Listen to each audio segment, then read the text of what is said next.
کیا اذان سے پہلے بلند آواز میں درود پڑھنا بدعت ہے؟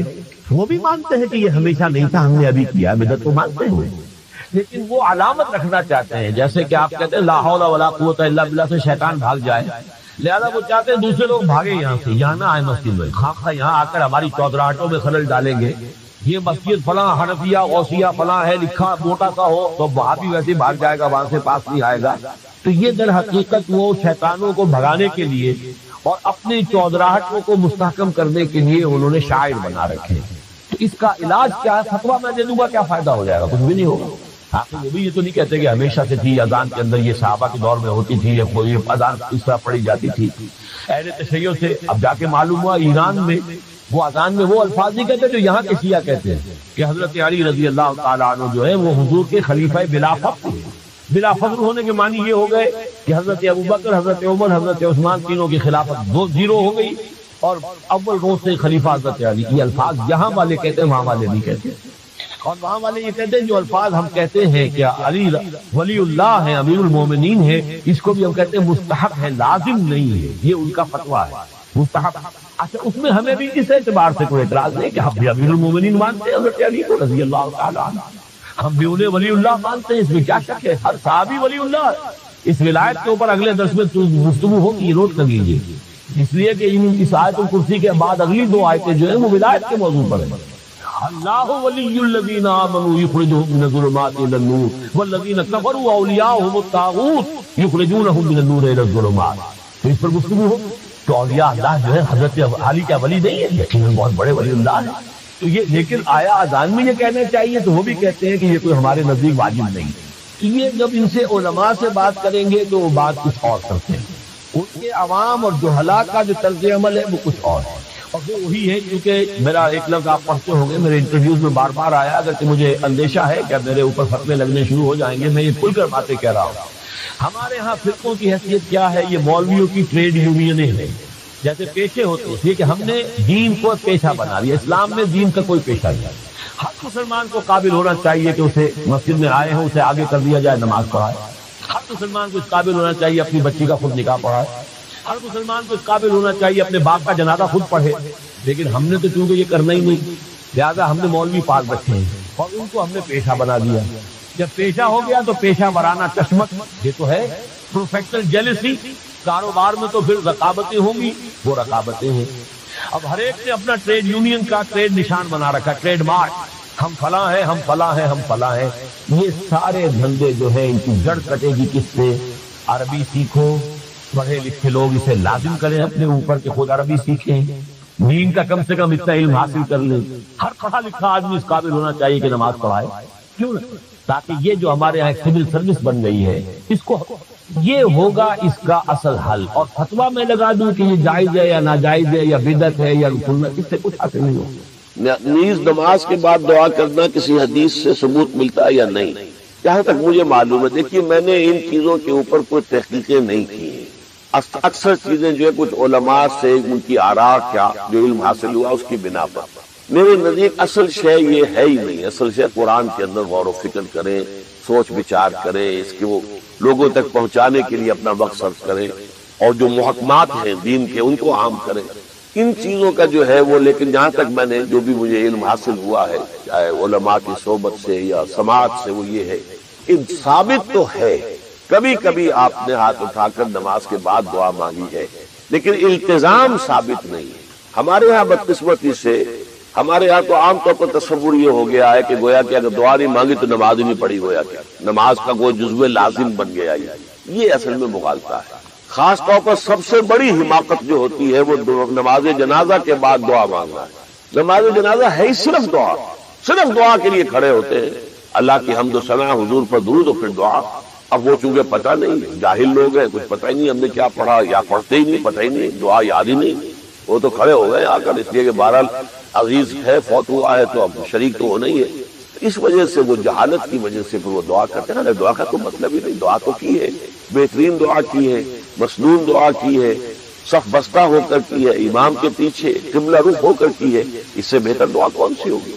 حضرت نوح کی دعوت بھی یہی تھی، حضرت ہود کی بھی یہی تھی، حضرت صالح کی بھی یہی تھی، حضرت شعیب کی بھی یہی تھی۔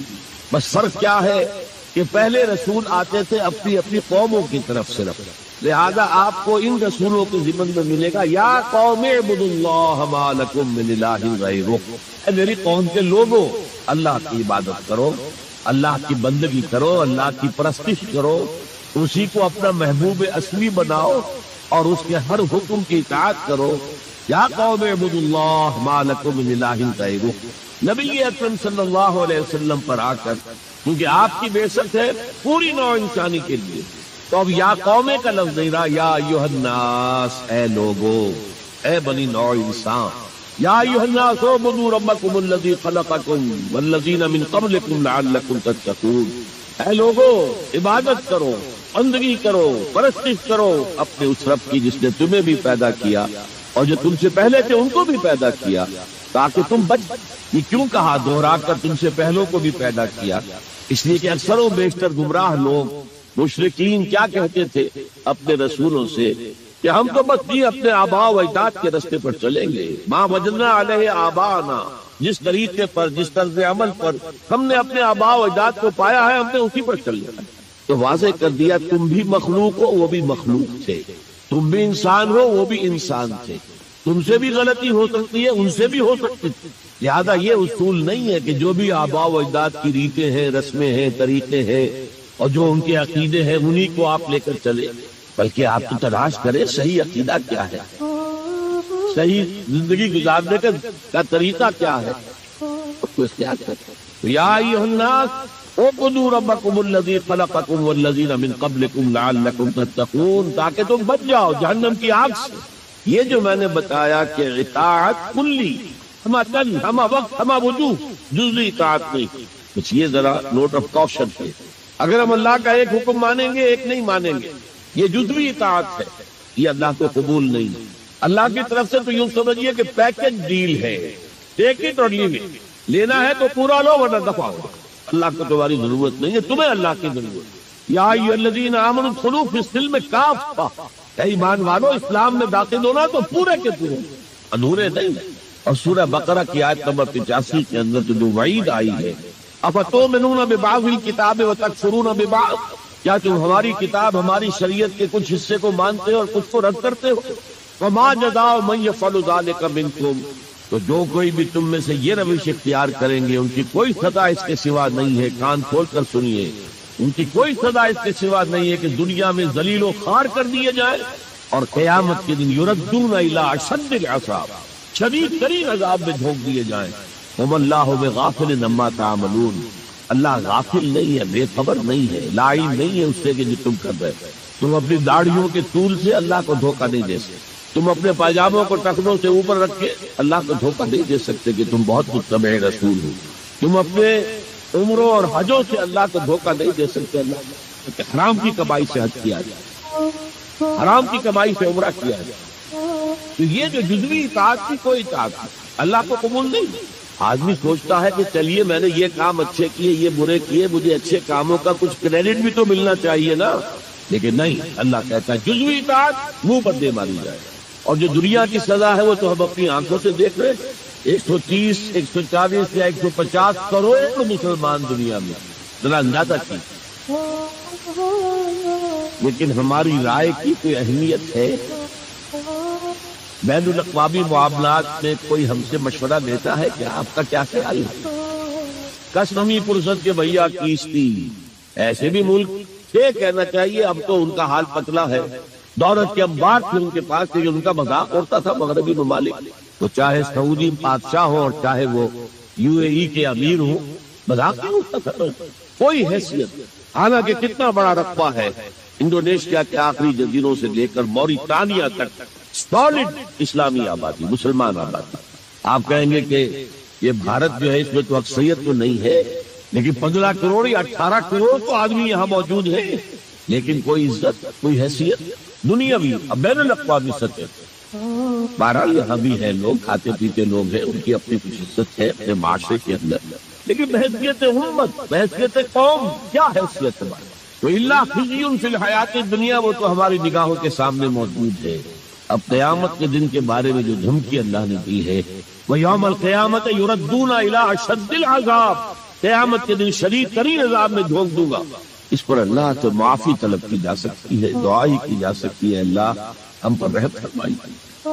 یہ میں نے آپ کے سامنے رکھا ہے فارمولہ، اللہ کی اطاعت جمع اللہ کی محبت، یہ گو ٹو میک عبادت۔ یہی دو الفاظ آتے ہیں اللہ کے رسول کے لیے بھی صلی اللہ علیہ وسلم۔ اللہ کے رسول کی اطاعت یہ تو اسلام کا بنیادی تقاضا ہے، اطیعوا اللہ واطیعوا الرسول فإن تولوا فإن اللہ لا يحب الکافرین۔ اطاعت کرو اللہ کی، اطاعت کرو رسول کی، پھر اگر یہ منہ موڑ لے تو اللہ کو ایسے کافر بالکل پسند نہیں، تو کفر کا فتویٰ ہو رہا۔ لیکن اللہ کے رسول کی اطاعت کے ساتھ محبت کو جمع کیجیے۔ میں نے ابھی آپ کو حدیث سنائی ہے، حضور نے فرمایا لا یؤمن احدکم حتی اکون احب الیہ من والدہ وولدہ والناس اجمعین۔ تم میں سے کوئی شخص مومن ہو ہی نہیں سکتا جب تک کہ میں اسے محبوب تر نہ ہو جاؤں، اپنے باپ سے، اپنے بیٹے سے اور تمام انسان۔ تو اللہ کے رسول کی اطاعت جمع اس کی محبت۔ اس محبت کے ضمن میں ایک واقعہ یاد آیا جس سے اندازہ ہوگا کہ کس قدر اپنائیت تھی، کتنا قرب تھا حضور کے اور حضرت عمر فاروق رضی اللہ تعالیٰ عنہ کے مابین۔ ایک مرتبہ حضور دریافت کرتے ہیں حضرت عمر سے، عمر میں مجھ سے کتنی محبت ہے۔ اب آپ سوچئے ذرا سا بھی مغایرت کا باریک سا پردہ بھی اگر کہیں ہو تو کیا یہ سوال کیا جا سکتا ہے؟ تو انتہائی قریبی شخص سے ہی کیا جائے گا، انہیں مجھ سے کتنی محبت۔ کیا آپ مجھے دنیا کے ہر انسان سے بڑھ کر عزیز فرمایا اور اپنی جان سے۔ اب ذرا سا توقف کیا حضرت عمر نے، الان ہاں اب میں یہ بھی کہتا ہوں کہ آپ مجھے میری جان سے زیادہ عزیز۔ تو حضور نے فرمایا اب آئے ہو مقام مطلوب پر۔ تو رسول کی اطاعت جمع محبت، اس کا نام ہے اتباع، پیروی کرنا۔ فرق کیا ہے؟ اطاعت کی جاتی ہے حکم کی اور پیروی کی جاتی کسی کے نقش قدم کی، چاہے اس نے حکم دیا ہو چاہے نہ دیا ہو، جو وہ کرتا ہو کرنا، یہ ہے اتباع۔ یہ اطاعت سے بہت بلند شخص گئی۔ مثال کے طور پر یہ چھوٹی چھوٹی مثالیں، اصل اتباع کیا ہے وہ میں بات کروں۔ کوئی ایک صحابی بدو باہر سے آئے، ایک ہی دفعہ حضور کو دیکھا، حضور اس وقت اس حالت میں تھے کہ آپ کے بٹن جو ہے کھلے ہوئے تھے گریبان، انہوں نے پھر ساری عمر اپنے گریبان کے بٹن نہیں لگائے۔ میں نے اللہ کے رسول کو اس حال میں دیکھا ہے، میں تو ان کی پیروی کروں گا، حضور نے کوئی حکم تو نہیں دیا۔ تو یہ جو محبت، شدید محبت کے تحت جو بات آئے گی اس کا نام اتباع، اور اس اتباع کا مقام کیا ہے وہ آیت میں سنا چکا ہوں آپ کو۔ قل ان کنتم تحبون اللہ فاتبعونی یحببکم اللہ۔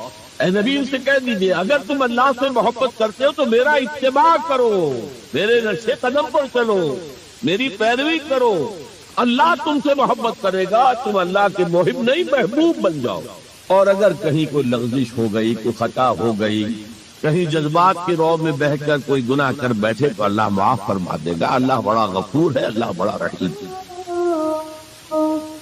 مطلب یہ کہ راستہ تم نے یہ طے کر لیا کہ چلنا مجھے محمد کے پیچھے ہے صلی اللہ علیہ وسلم۔ اب چلتے چلتے کبھی پاؤں پھسل گیا، کہیں گر گئے، کوئی بات نہیں، اٹھو فوراً توبہ کرو اور آگے بڑھو۔ تو خطا اگر ہو بھی جائے گی، کہیں لغزش ہو جائے، کہیں چلتے چلتے پاؤں پھسل جائے کیچڑ پہ، یا کوئی کیلے کا ٹھیکا آ گیا پاؤں تلے، گر گئے، کوئی حرج نہیں، اٹھو دوبارہ۔ لیکن نقش قدم جو ہے محمد کا صلی اللہ علیہ وسلم اس پر چلتا۔ یہ اس اتباع کا ذکر آیا ہے سورہ اعراف کی ان آیات میں۔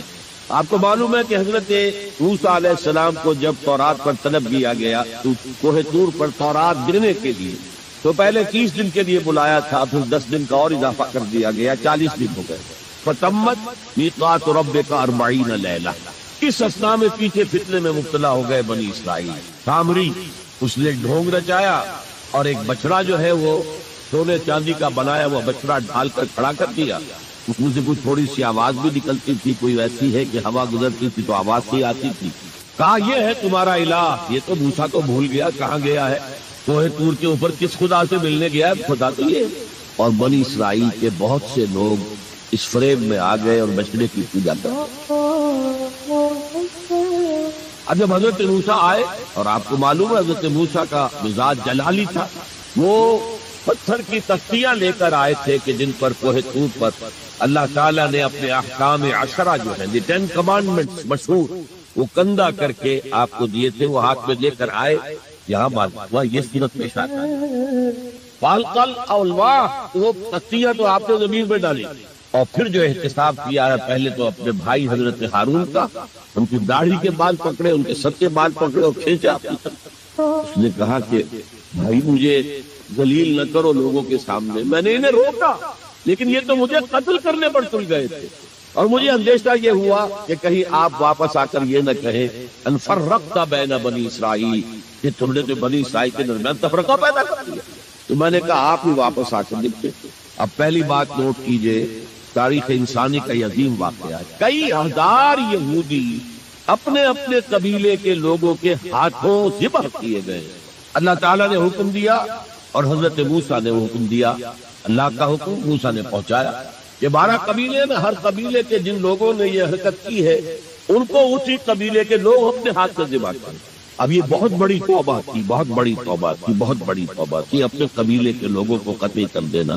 پھر وہ 70 نمائندے لے کر تمام جو بڑے لوگ تھے کوہ طور پر حاضر، اجتماعی طور پر اللہ سے اب کو درگزر کی درخواست بھی کر، وہاں اللہ نے زبردست زلزلہ بھیج دیا، محسوس ہوا اب سب ہلاک ہو جائیں گے۔ حضرت موسیٰ نے کہا پروردگار تو چاہتا تو مجھے اور اس قوم کو پہلے ہی ہلاک کرتے، تو ہمیں نکال کر لایا ہے آل فرعون کے پنجوں سے، تو نے ہمیں نجات دی ہے، تو پروردگار ہمارے لیے اپنی رحمت طے کر دے، لکھ فاکتب لنا، ہمارے لیے طے کر دے، لکھ دے اپنی رحمت۔ اس پر فرمایا اللہ دیکھو موسیٰ میری ایک رحمت تو عام ہے، وسعت کل شیء، رحمتی وسعت کل شیء، ہر شے کے ساتھ، اور ایک میری خاص رحمت ہے وہ میں لکھ دوں گا، طے کر کے رکھ دوں گا، للذین یتبعون الرسول النبی الامی، ان لوگوں کے لیے جو میرے رسول نبی امی پر ایمان لائیں گے، ان کا اتباع کریں گے، یہاں بھی لفظ اتباع آیا،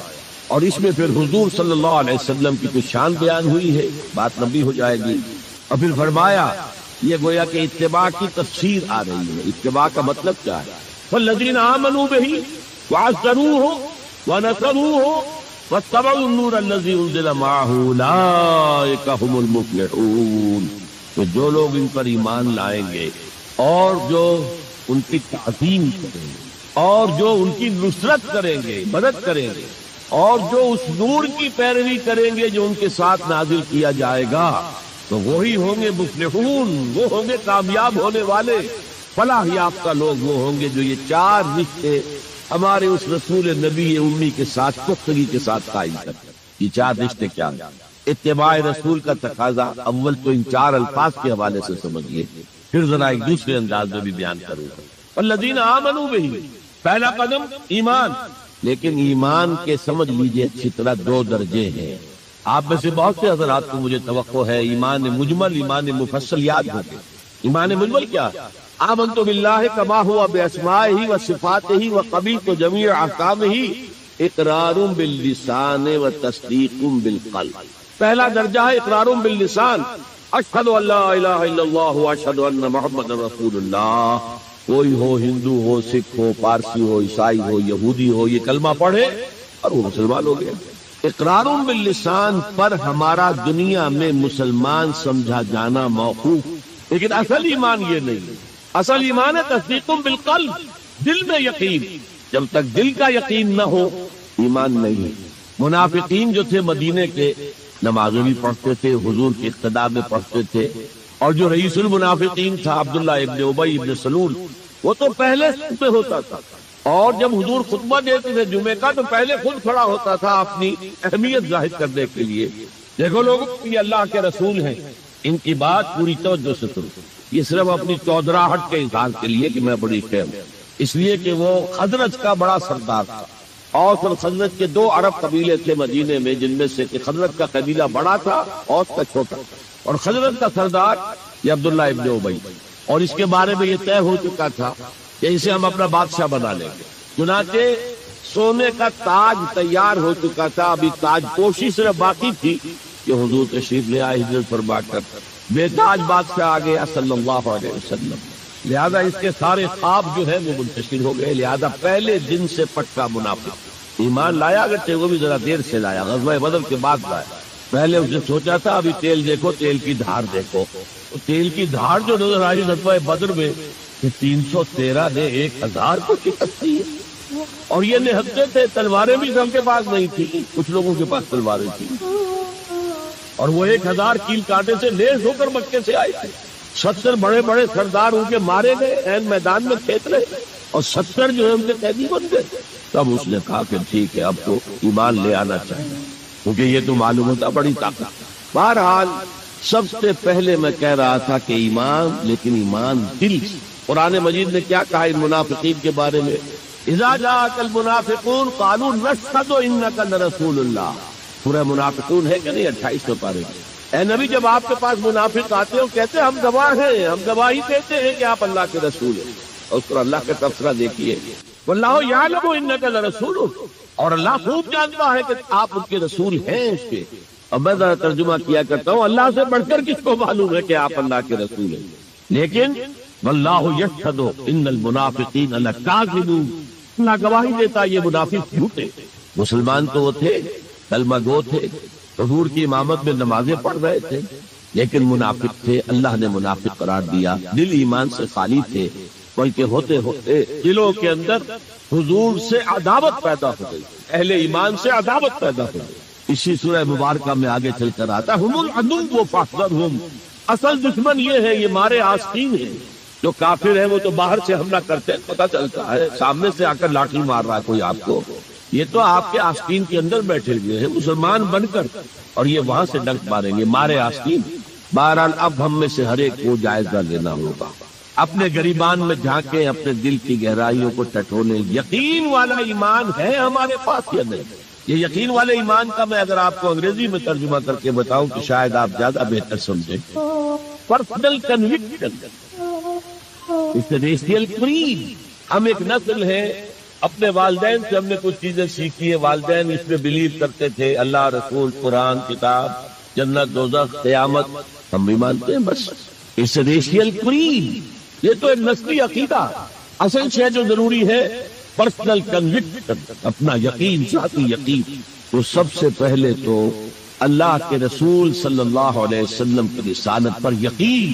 اور میں نے آپ کو حدیث سنائی تھی ابھی، لا یؤمن احدکم حتی یکون ہواہ تبعا لما جئت بہ. تم میں سے کوئی شخص مومن نہیں ہو سکتا جب تک اس کی خواہش نفس تابع نہ ہو جائے اس ہدایت کے، اس قرآن کے، اس شریعت کے، ان احکام کے جو میں لے کر آیا. اگر خواہش سے نفس اوپر ہے اور اللہ کا حکم نیچے ہے تو مومن کہاں سے ہوئے تھے؟ اللہ کے حکم سے نماز تو پڑھتے ہو، روزہ رکھتے ہو، خودی کاروبار کرتے ہو، اور اللہ کے حکم کو پاؤں تلے رگڑتے ہو. یہ کیا اسلام ہے؟ یہ تو وہی ہے. افتؤمنون ببعض الکتاب وتکفرون ببعض فما جزاء من يفعل ذلك منكم الا خزي في الحیاة الدنیا ويوم القیامة يردون الى اشد العذاب. تو سب سے پہلا جو جائزہ ہمیں لینا ہے کہ محمد کی رسالت پر صلی اللہ علیہ وسلم ہمیں یقین ہے. یقین، تصدیق تو ہم کرتے ہیں، زبان سے کہتے ہیں، لیکن یقین، جس یقین کا نتیجہ یہ نکلے کہ پھر نفس کے سارے تقاضے نیچے ہو جائیں اور حضور کی لائی ہوئی ہدایت، حضور کی لائی ہوئی شریعت بالغ ہو جائے. نمبر 2 فرمایا وَعَزَّرُوهُ، ان کی تعظیم کرے. آپ کی جناب میں کوئی گستاخی ہو جائے، ایمان کے لالے پڑ جائیں اور آخرت برباد ہو جائے. اس تعظیم میں کیا کیا چیزیں شامل ہیں؟ دیکھیے سورہ حجرات میں ابتدائی حصے میں تفصیل سے کہا گیا یا ایھا الذین آمنوا لا ترفعوا اصواتکم فوق صوت النبی ولا تجهروا له بالقول كجهر بعضکم لبعض ان تحبط اعمالکم وانتم لا تشعرون. اے ایمان کے دعوے دارو، کبھی اپنی آواز کو رسول کی آواز سے بلند تر نہ کر دینا، مباد تمہارے سارے اعمال ہو جائیں اور تمہیں پتہ بھی نہ چلے. میں نے کوئی گناہ کبیرہ تو نہیں کیا ہے، میں نے کوئی کفر تو نہیں کیا ہے، بس یہی ہوا نا کہ حضور کی آواز کے مقابلے میں اپنی آواز کو اونچا کر دی. لا ترفعوا اصواتکم فوق صوت النبی ولا تجهروا له بالقول كجهر بعضکم لبعض. بلند آواز سے جیسے آپس میں باتیں کر لیتے ہو ایسے کبھی بات نہ کر بیٹھنا. ان تحبط اعمالکم، کہ تمہارے سارے اعمال حق ہو جائیں، اکارت چلے جائیں، ختم ہو جائیں. وانتم لا تعلمون، تمہیں احساس بھی نہ ہو کہ ساری پونجی لٹ گئی. اس آیت کا ہم پر اطلاق کیسے ہوگا؟ کبھی سوچا؟ صحابہ کرام تو یقیناً اس کے مخاطب اول تھے، ہم پر کیسے تھا؟ اگر ہماری گفتگو ہو رہی ہو، بحث ہو رہی ہو، میں کچھ کہہ رہا ہوں، آپ کچھ کہہ رہے ہیں، لیکن کوئی کہہ دے حضور نے یوں فرمایا ہے، فوراً چپ ہو جاؤ. اب اگر کہا نہیں میرا خیال یہ ہے، اب گویا کہ یہ حضور کی آواز سے آپ نے اپنی آواز اونچی کی، اپنا فکر، اپنا فلسفہ، اپنا فہم، اپنی سوچ، اپنی عقل، ہاں بعد میں تحقیق کر لو یہ جو کہا تھا کہ حضور نے فرمایا بھی ہے کہ نہیں ہے، حدیث صحیح ہے کہ نہیں ہے، مستند ہے کہ نہیں ہے، لیکن اس وقت آواز بند کر لینا لازم ہوگا کہ اس کے بعد اقول نہیں کہہ سکتا میں یہ کہتا ہوں، اس کا تو مطلب یہ کہ آپ بد مقابل بندہ رسول کیا ہے. لا ترفعوا اصواتكم فوق صوت النبي ولا تجهروا له بالقول كجهر بعضكم لبعض ان تحبط اعمالكم وانتم لا تشعرون. صحابہ کے بارے میں آپ نے سنا ہوگا کہ حضور کی محفل میں ایسے بیٹھے ہوتے تھے ساکت و سامت، جیسے کہ ان کے سروں پر پرندے بیٹھے ہوئے ہیں اور انہیں اندیشہ ہے کہ ذرا سا بھی ہلیں گے تو پرندہ اڑ جائے گا. اس قدر ادب حضور صحابہ سے سوال کرتے تھے، اور یہ آپ کا طریقہ تھا تعلیم کا کہ پہلے ایک سوال سامنے لایا جائے تاکہ ان کا ذہن کھلے، سوچے خود بھی. یہ تعلیم کا بہترین طریقہ. اس کے بعد ہوتا کیا تھا، جواب نہیں دیتے تھے، اللہ و رسولہ عالم، اللہ اور اس کا رسول بہتر جانتے. دوبارہ آپ پوچھتے تھے تو جو بھی سمجھ میں آتا تھا کہتے تھے. مجھے یاد آ رہی ہے ایک حدیث، اور اچھا ہے کہ وہ آپ سن لیں، اس لیے کہ عام شکایت یہ ہے کہ مذہبی لوگ معاملات میں اچھے نہیں ہوتے. مسجدیں بنوائیں گے، مسجدوں میں قالین بچھوائیں گے، وہاں پر فانوس لگوائیں گے، سب کچھ کریں گے، مدرسوں کی خدمت کریں گے، علماء کی خدمت کریں گے، لیکن معاملات، تجارت، کاروبار، بین الانسانی تعلقات عام شکایت ہے، اس کی وہ پرواہ نہیں کرتے. حقوق و لباد کا لحاظ دیں. تو حضور نے ایک مرتبہ پوچھا صحابہ سے اتدرون من المفلس، تم جانتے ہو مفلس کون ہوتا؟ صحابہ نے جواب دیا المفلس عندنا من لا درہم له ولا دینارا. حضور ہم اس شخص کو مفلس سمجھتے ہیں جس کے پاس درہم و دینار نہیں ہے. ہم گئے کہ روپیہ پیسہ نہیں ہے. فرمایا نہیں، میری امت کا مفلس وہ ہوگا جو بہت سی نمازیں لے کر آئے گا، بہت سے روزے لے کر آئے گا، بہت سے حج لے کر آئے گا، بہت سے عمرے لے کر آئے گا، لیکن اس کے ساتھ ہی قد شتم ھذا، فلاں شخص کو گالی دی تھی، واکل مال ھذا، فلاں شخص کا مال کھا لیا تھا، فلاں شخص پر تہمت لگائی تھی. اب وہ سارے دعوے دار آ جائیں گے، اللہ اس نے میرے ساتھ یہ کیا. ٹھیک ہے بھائی، اس کی نمازیں تم لے جاؤ، اور تو کچھ ہے نہیں، کوئی کرنسی تو ہے نہیں وہاں، نہ ڈالر ہے نہ یورو ہے، کچھ بھی نہیں، اعمال کی کرنسی ہے، دے کے تم لے جاؤ. کوئی اور دعوے دار آیا، روزہ وہ لے گیا، اس کے پاس کچھ نہیں رہا. دعوے دار اب بھی باقی ہے. اب ان کے گناہ جو ہے اس کے حساب میں پڑھنا شروع ہو جائے گا، یہاں تک کہ دوسروں کے گناہوں کے بوجھ تلے دب کر وہ جہنم میں جھونک دیں. یہ مفلس. تو یہ انداز تھا حضور کا سمجھانے کا، پڑھانے کا، فطری طریقے تعلیم. تو فالذین آمنوا بہ وعزروہ، تو وہ لوگ جو ایمان لائے ان پر اور جنہوں نے ان کی تعظیم کا حق ادا کیا. وَنَصَرُوهُ، یہ آئی ہے اب سخت بات، اور ان کی مدد کی. مدد کس کام میں؟ حضور اتنے غیور تھے کہ ذاتی کام میں کوئی مدد آپ کسی سے نہیں مانگتے. سیرت کی کتابوں میں آتا ہے کہ اگر آپ سواری پر ہوتے تھے اور آپ کا کوڑا نیچے گر جاتا تھا تو کسی سے یہ نہیں کہتے تھے کہ اٹھا کر ذرا مجھے پکڑا دو. آپ سواری سے اترتے تھے، اپنا کوڑا خود اٹھا. اور اس ضمن میں بھی سیرت النبی کا ایک واقعہ مجھے یاد آ رہا ہے، وہ میں آپ کو سنا دوں. جب ہجرت مدینہ کی اجازت آ گئی تھی عام لوگوں کے لیے، عام مسلمانوں کے لیے، چلے جاؤ جاؤ سب جاؤ مدینے کی طرف، لیکن رسول اپنی جگہ نہیں چھوڑ سکتا وداؤٹ ایکسپریس پرمیشن آف اللہ. تو حضور کے لیے ابھی اجازت نہیں آئی. وہ یار غار تھے حضرت ابوبکر صدیق، وہ پوچھتے تھے حضور اجازت آ گئی؟ نہیں ابھی نہیں آئی. حضور اجازت آ گئی؟ نہیں ابھی نہیں آئی. حضرت عائشہ فرماتی ہے کہ ایک روز دوپہر کے وقت حضور چلے آ رہے تھے، ہم حیران ہوئے. عربوں میں یہ آج بھی ان کی تہذیب جو ہے وہ یہ ہے کہ ظہر عصر کے درمیان نہ کسی سے ملنا، نہ کسی کے یہاں جانا، نہ وزٹ کرنا، دکانیں بھی بند اور قیلولہ کرتے. یہ ان کی تہذیب کا حصہ. تو ہم حیران ہوئے، آپ نے اپنے سر کو ڈھانپا ہوا تھا کپڑے سے اور آپ تشریف لائے، اور آ کر آپ نے خوشخبری دی حضرت ابوبکر کو کہ ہجرت کی اجازت آتی. اب اس پر حضرت ابوبکر کو بڑی خوشی ہوئی، بڑے احساس مسرت کے ساتھ عرض کرتے ہیں حضور میں نے 2 اونٹنیاں تیار کر رکھی ہیں، خوب کھلا پلا کے انہیں فربا کیا ہوا ہے، تکڑا کیا ہوا ہے. حضور تھوڑا سا توقف کر کے فرماتے ہیں ٹھیک ہے لیکن ایک اونٹنی کی قیمت میں ادا کروں. حضرت ابوبکر رو پڑے، حضور مجھ سے بھی یہ مغالب کہ میری اونٹنی کی بھی آپ قیمت دینا چاہتے. تو نصرت جو ہے اس کے بارے میں جان لیجئے کہ یہ تو حضور کا جو مشن تھا اس میں مدد، کوئی ذاتی اپنے کسی کام کے لیے آپ نے کبھی کسی سے مدد طلب نہیں کی. جو مشن اللہ نے ڈال دیا تھا کندھے پر هو الذي ارسل رسوله بالهدى ودين الحق ليظهره على الدين كله ولو كره المشركون.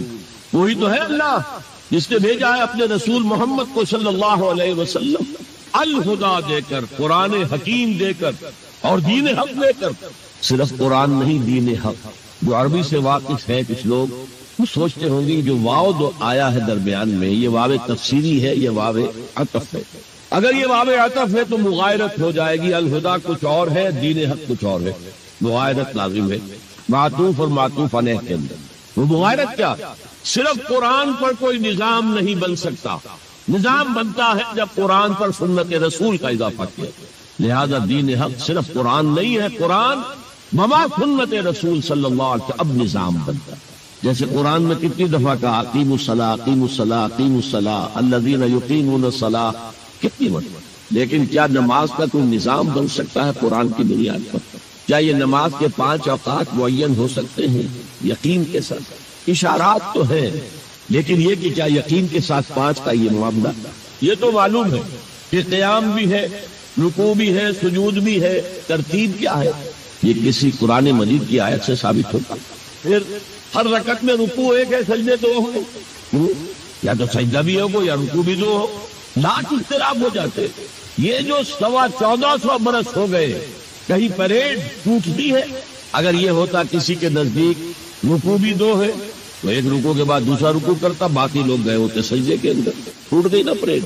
اور کسی کی رائے یہ ہوتی کہ سجدہ بھی وہ کی ہے تو وہ ایک سجدہ کر کے کھڑا ہو جاتا، دوسرے ابھی دوسرا سجدہ کر رہے ہیں، تو وہ کہہ سکتا تھا کہ یہ ناداں گر گئے سجدے میں جب وقت قیام آیا. اب تو وقت قیام آ چکا تھا.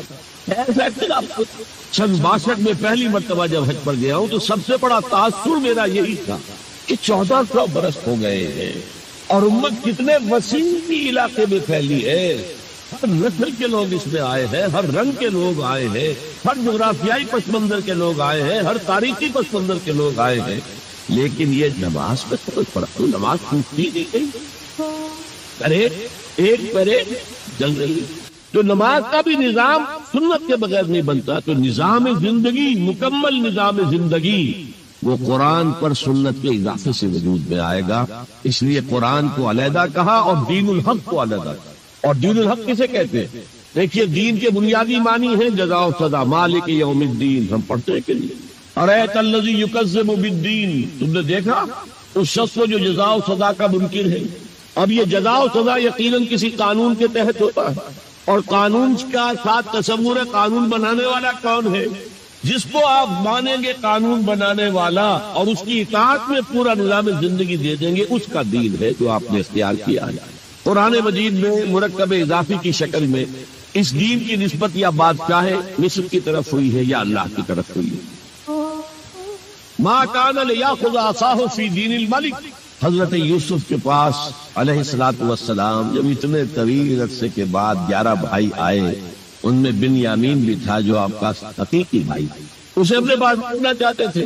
لیکن جس بادشاہ کے تحت وہ سارا نظام تھا وہ بادشاہ تو نہیں تھے نا. تو بادشاہ تو وہ تھا جس نے خواب دیکھا تھا کہ 7 دبلی گائیں جو ہے وہ 7 موٹی گائے کو کھا گئی، نگل گئی.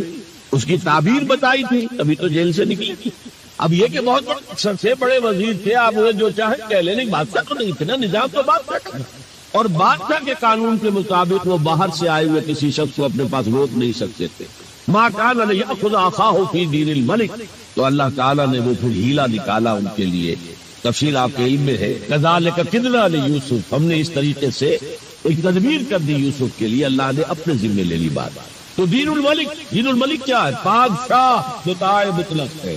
ساورینٹی بلونگز ٹو ہم، بادشاہ ہو یا کوئی ہو، وہ قانون بنائے گا اور اس کے تحت آپ کو زندگی بسر کرنی ہوگی. یہ دین الملک. اور دین اللہ کیا ہے؟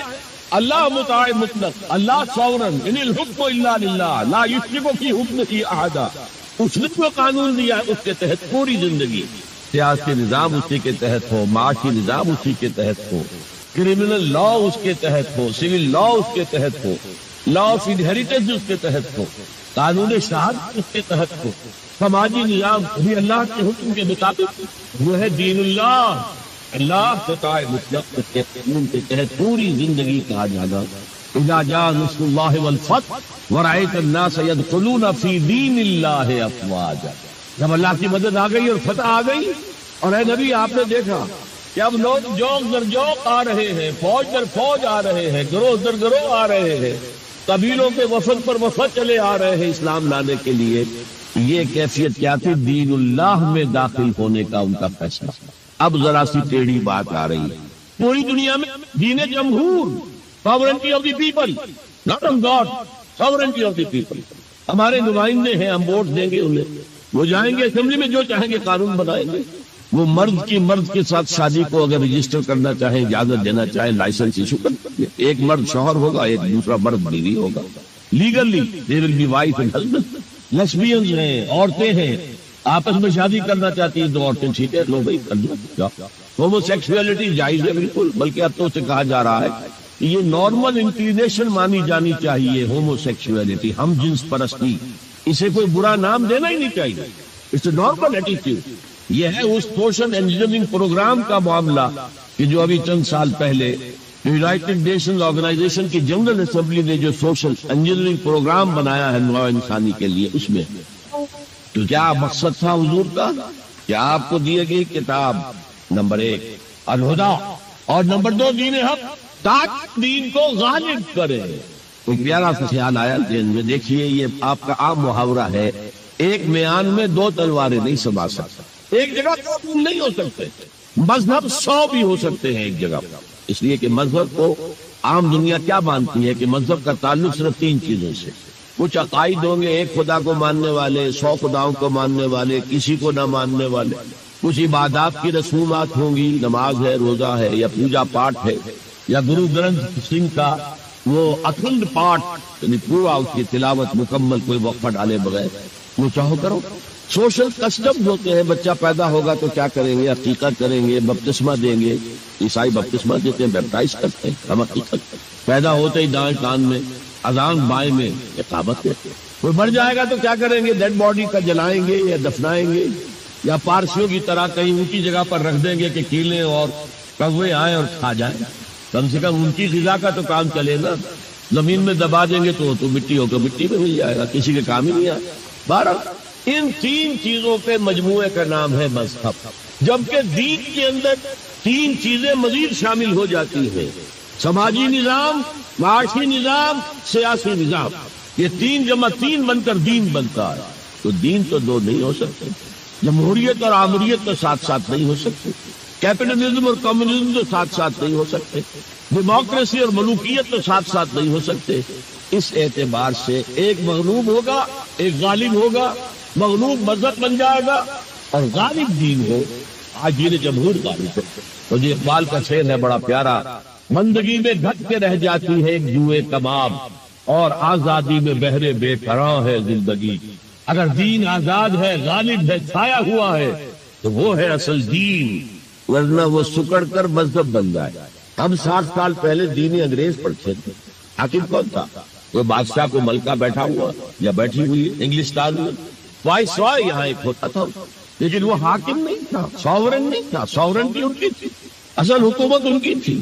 اس میجسٹیز گورنمنٹ یا ہر میجسٹیز گورنمنٹ ان کی تھی حکومت. تو اس اعتبار سے دین کو غالب کرنا یہ بہت جان جوکھوں کا کام تھا. یہ نوٹ کر لیجیے آپ.